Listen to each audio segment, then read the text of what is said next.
ఆశ భయ్య, నిజంగా ఆశ భయ్య, ఇది నిజంగా ఆశ కాదు భయ్య, ఇది అత్యాశానికి వచ్చి. ఎందుకంటే బ్లాక్ బస్టర్ సినిమా భయ్య, ఇలాంటి డైరెక్షన్ కామెడీ పరంగా కానీ ప్రతి ఒక్క దాని పరంగా సినిమా వేరే వేరే లెవెల్ ఉంటుంది భయ్య.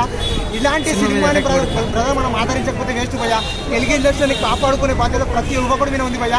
నేను రైతు బిడ్డాను అనేది కాదు భయ్య, ప్రతి ఒక్క రైతు చూడాల్సిన సినిమా భయ్య, ప్రతి ఒక్క రైతు గొంతు పిలిచి ఆవేశంతో చెప్పాల్సిన సినిమా భయ్య. ఇది చూసిన తర్వాత ప్రతి ఒక్క రాజకీయ నాయకుడి మీద అరిసి మాట్లాడాల్సిన సినిమా భయ్య. ఇలాంటి సినిమాని రాజ్ తరుణ్ యాక్టింగ్ చేయడం అనేది చాలా చాలా అంటే గొప్ప విషయం భయ్య.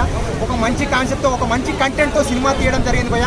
ఇలాంటి సినిమాని ప్రతి ఒక్కరు చూడాలి భయ్య. ఎందుకంటే సినిమాలో ఒక మంచి కాన్సెప్ట్ ఉంది, ఒక మంచి మెసేజ్ ఉంది, ఒక సమాజాన్ని ఉద్ధరించే విధంగా సినిమా ఉంది భయ్య. ఇంకా ఇలాంటి గురించి ఇంకేం చెప్పాలనుకుంటే ఏం లేదు భయ్య. సినిమా ప్రతి ఒక్కరిని గుండెల్లో పెట్టుకునేది అమ్మ. బ్లాక్ బస్టర్ సినిమా బొమ్మ భయ్య, పురుషోత్తముడు బ్లాక్ బస్టర్ బొమ్మ భయ్య, నిజంగా బ్లాక్ బస్టర్ బొమ్మ భయ్య. వేరే లెవెల్ ఉంది భయ్య. రాజ్ తరుణ్ పైన నెగిటివిటీ ఏం లేదు భయ్య. సినిమా రిలీజ్ కాకముందు వేస్తాం పోస్టరు, పురుషోత్తముడు 2 సినిమా బ్లాక్ బస్టర్, అంతే భయ్య, అంతే. ప్రతి ఇంటికి వేస్తాం లైటింగ్. ఈ సినిమా హిట్ అని చేసుకుంటారంతా ఫైటింగ్. Thank you.